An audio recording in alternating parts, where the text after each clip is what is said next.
Surviving prison with the UK's most dangerous men. No one tells you what the first night inside a UK prison really feels like. They talk about the walls. They talk about the cells. They talk about the men. But they never talk about the silence.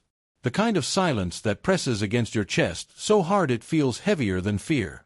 The kind that makes time slow down, even though the clock on the wall keeps moving like nothing has changed. The door's close behind you, and in that moment, your old life doesn't end loudly. It ends quietly. No music. No warning. Just the sound of metal locking metal. This is not a place where shouting keeps you safe. This is not a place where strength is measured by fists. And this is not a place where the most dangerous men look the way movies tell you they should. In UK prisons, danger is calm. It is patient. It watches before it moves. The men here are not always angry. Many of them are quiet. Many of them are older. Many of them have already learned that the loud ones don't last long. Some are serving long sentences. Some are serving life. Some are serving time that feels longer than life. And the truth is simple. Surviving prison in the UK is not about being tough. It is about being smart. It is about knowing when to speak, when to listen, and when to disappear into the background. On the outside, people think danger comes from violence. On the inside, danger comes from misunderstanding the rules that no one writes down. Rules about eye contact. Rules about respect.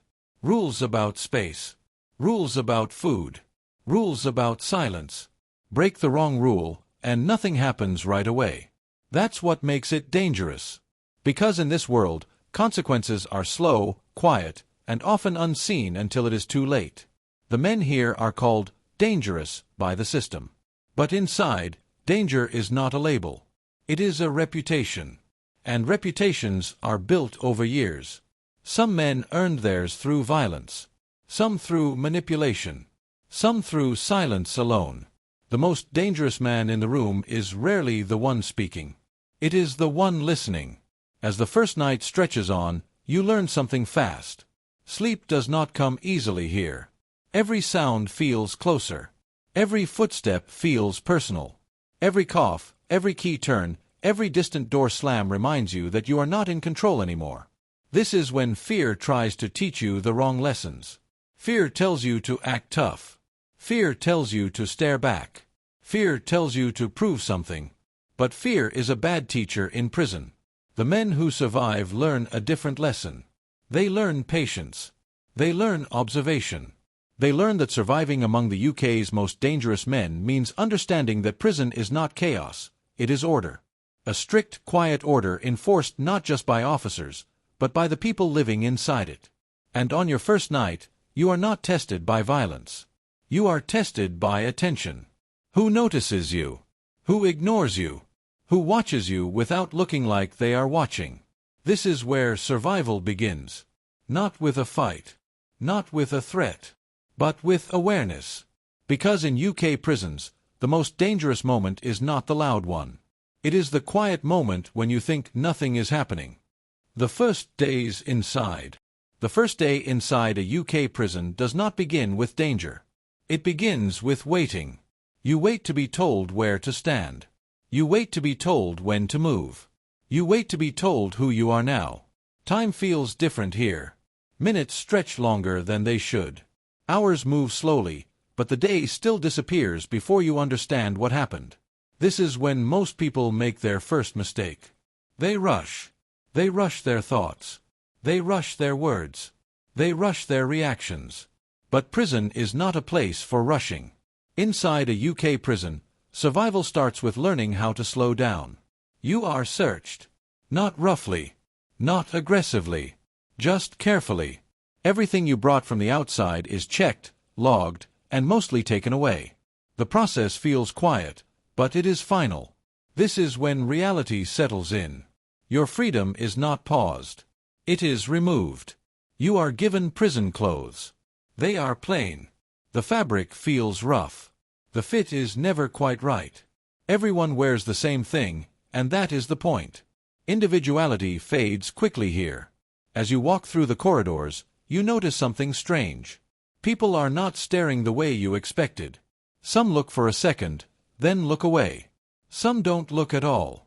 That is not kindness. That is experience. The men who have been inside for years already know something important. New people bring uncertainty. And uncertainty is dangerous. Your cell is smaller than you imagined. A bed. A thin mattress. A small table. A toilet that offers no privacy. Everything is close, and nothing feels comfortable. The door closes again. That sound follows you for a long time. In the early days, your mind becomes louder than the prison. You replay your mistakes. You replay conversations from the outside. You replay moments you wish you could change. But prison does not care about regret. It only responds to behavior. This is where the most dangerous men in the UK prisons are different from what people expect. They are not always angry. Many of them are calm because they already accepted where they are. Acceptance is power in prison. The men who struggle the most are not the violent ones. They are the confused ones. You learn quickly that respect here is not about fear. It is about consistency. Say good morning the same way every day. Follow routines. Do not borrow what you cannot return. Do not promise what you cannot deliver. Small mistakes matter here. Not because someone will attack you, but because people remember. Prison memory is long. In the wing, you begin to notice patterns. Who sits where? Who speaks during meals? Who stays silent? Who others step aside for without being told? Power here does not announce itself. It reveals itself slowly. You realize that the most dangerous men are often the most polite. They say less. They move with purpose. They do not rush. They do not react emotionally. They observe. And while you are learning the rules, they are learning you. This is why the first days matter more than the first fights people imagine. You are being measured, not by strength, not by courage, but by awareness. How you walk, how you speak, how you respond when ignored. In UK prisons, ignoring someone is often a test. If you demand attention, you fail. If you accept silence, you pass. By the end of the first few days, you understand something important. Survival is not about standing out. It is about blending in without disappearing. Every day begins the same way. The lights come on early. Not gently. Not suddenly. Just enough to remind you that your time is no longer your own. You wake up before your body is ready, but you get up anyway. Staying in bed too long sends the wrong message. In here, small signals matter. The wing comes alive slowly. Doors open one by one. The sound is heavy, like breathing metal. Some men step out right away. Others wait. Watching before moving is a skill learned over time. You follow what you see. Breakfast is simple. A tray. A cup. Food that fills the stomach but not the heart. You learn quickly where to sit and where not to sit. No one tells you directly. You read the room. If a table is quiet, you leave it alone.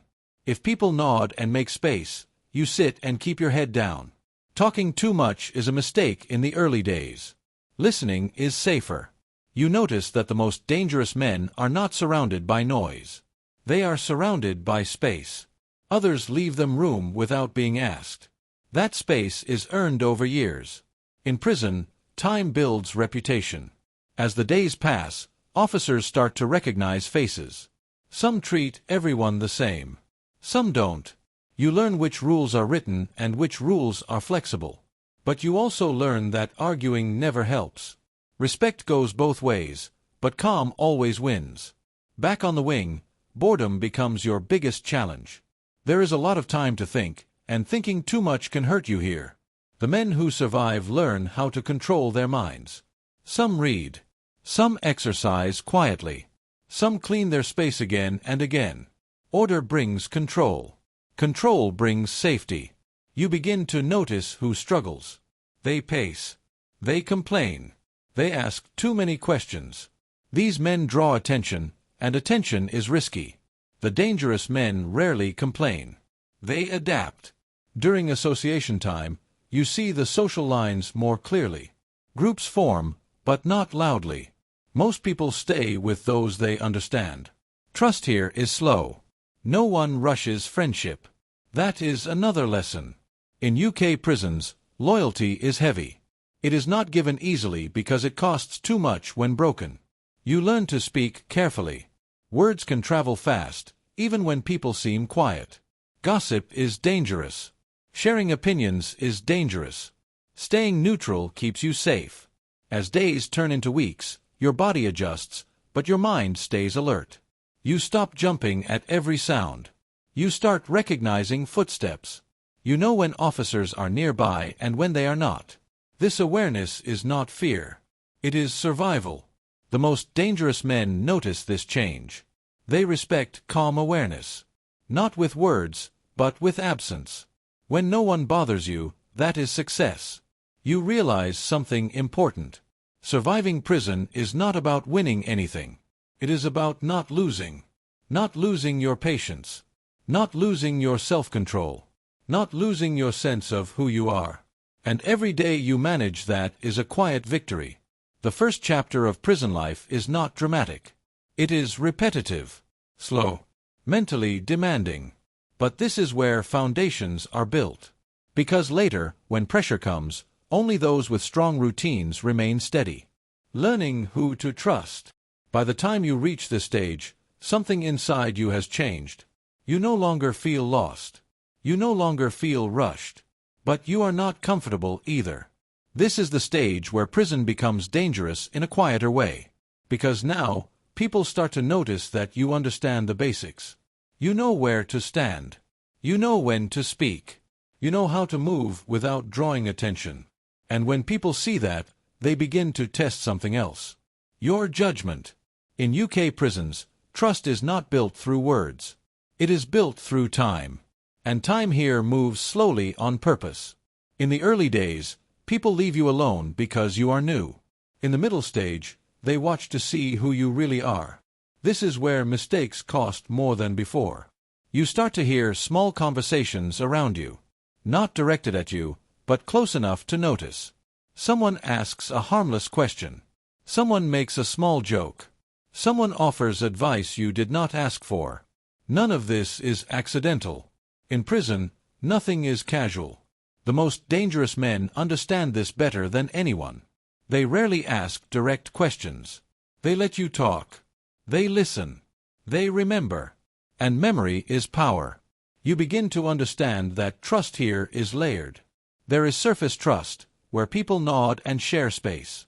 Then there is working trust, where people rely on routine behavior. Deep trust is rare, and most people never reach it. That is not sadness. That is survival. You learn that saying less protects you. Sharing too much creates risk. Even simple details about your past can travel farther than you expect. In prison, stories move faster than people. You start to notice how favors work. Someone saves you a seat. Someone explains a rule quietly. Someone warns you before a mistake happens. These are not gifts. They are observations. The person is watching how you respond. Do you become dependent? Do you brag? Do you repeat the information to others? Your response decides whether the door opens further or closes forever. This is where many people fail. They mistake attention for friendship. But friendship in prison is heavy. It comes with expectations, and expectations become pressure. The most dangerous men never rush trust. They let others rush toward them. You see it happen. Someone talks too much. Someone laughs too loudly. Someone shares opinions about others. And slowly, quietly, people stop sitting near them. No argument. No confrontation. Just distance. Distance is prison's strongest message. You learn to read silence the way people on the outside read words. Silence can mean approval. Silence can mean warning. Silence can mean you are being measured. By now, your routine is solid. You wake, clean your space, move with purpose. Others notice consistency. Consistency builds safety. But it also brings attention. Some men test boundaries gently. They ask for small things. A pen. A chair. A favor that sounds harmless. The test is not about the object. It is about control. Do you say yes too quickly? Do you hesitate? Do you say no calmly? Your tone matters more than your answer. Surviving among the UK's most dangerous men is not about refusing everything. It is about choosing carefully. You learn to pause before responding. Pausing shows confidence. Rushing shows fear. Fear attracts pressure. The men who last understand that trust is not something you chase. It is something that forms slowly around stability. You begin to notice how the long-term prisoners move. They have no urgency. They know time will pass whether they rush or not. That calm shapes everything they do. They watch patterns. Who keeps promises? Who stays neutral? Who avoids drama? Drama is expensive in prison. It costs safety. It costs sleep. It costs peace of mind. You start to understand why the most dangerous men rarely create drama. They already have control. As weeks pass, you realize that survival has shifted. It is no longer about learning rules. It is about protecting your position. Not climbing. Not proving. Just maintaining balance. Because in prison, balance keeps you invisible. And invisibility keeps you alive. Continuing Chapter 3. Calm. Documentary narration. Simple English. No ending. By this point, you understand something most people never think about. In prison, trust is not emotional. It is practical. People do not ask, "Do I like this person?" They ask, "Is this person predictable?" Predictability is safety. You begin to notice that the men who survive longest do the same things every day, in the same way, at the same time. They sit in the same spots. They walk the same paths. They speak with the same tone. They do not surprise anyone. Surprises create questions. Questions create attention. Attention creates problems. You start to apply this lesson without thinking. Your movements become steady. Your reactions become calm. Even when something irritates you, you keep your face neutral. Emotion is information here. The more emotion you show, the more people learn about you. And learning about you is not always friendly. You see how information moves through the prison. It does not travel loudly. It travels quietly, passed from person to person during normal moments. While standing in line. While cleaning. While waiting. Nothing feels important when it happens. That is what makes it powerful. You learn that trust is tested through small pressures. Someone might tell you a story and pause, waiting to see if you repeat it. Someone might complain about another person and watch your reaction. Someone might ask your opinion on something sensitive. These are traps, even when they sound harmless. The safest answer is calm and simple. The safest response is often silence. Silence does not mean weakness here. It means control. The most dangerous men understand this deeply. They rarely explain themselves. They let others talk until they reveal what kind of person they are. You notice that when these men speak, others listen without interrupting. Not because they are afraid, but because those words are rare. Scarcity creates value. You begin to see how power works without force. It is built through consistency, restraint, and patience. This is why shouting means nothing in prison. Anyone can shout. Very few can stay calm. You also learn that trust is different between people who plan to leave and people who will stay for a long time. Long-term prisoners think in years, not days. They do not rush decisions. They do not gamble on people they do not understand. Short-term thinking causes mistakes. You hear stories quietly. Stories about people who aligned too quickly. People who shared too much. People who borrowed and could not return. None of these stories are told loudly. They are warnings. As your awareness grows, you begin to notice when someone is trying to pull you closer too fast. They sit next to you more often. They ask personal questions. They offer help you did not request.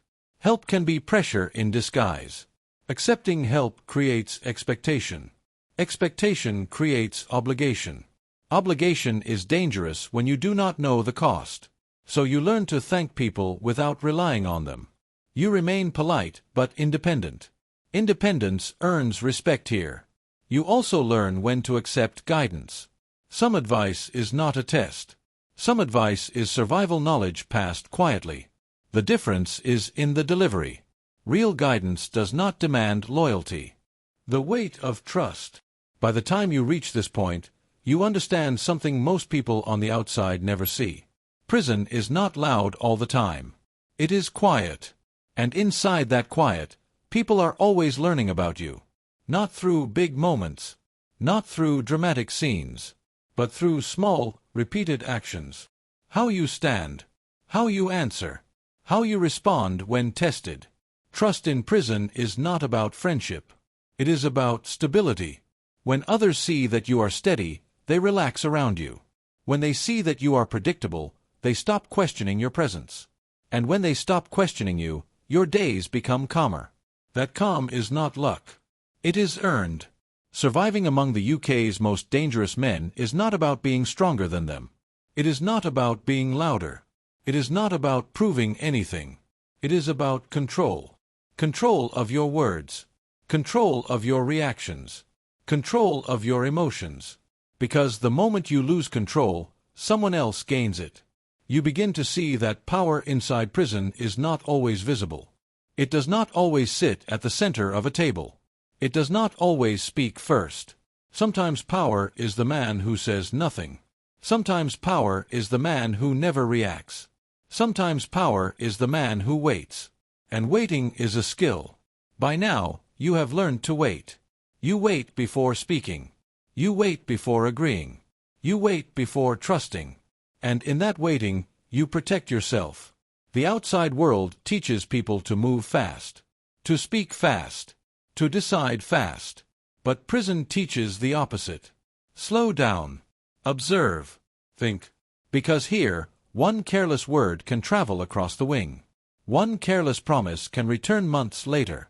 One careless reaction can change how people see you forever. Reputation inside prison is fragile. It builds slowly, but it can crack quickly. And once cracked, it does not repair easily.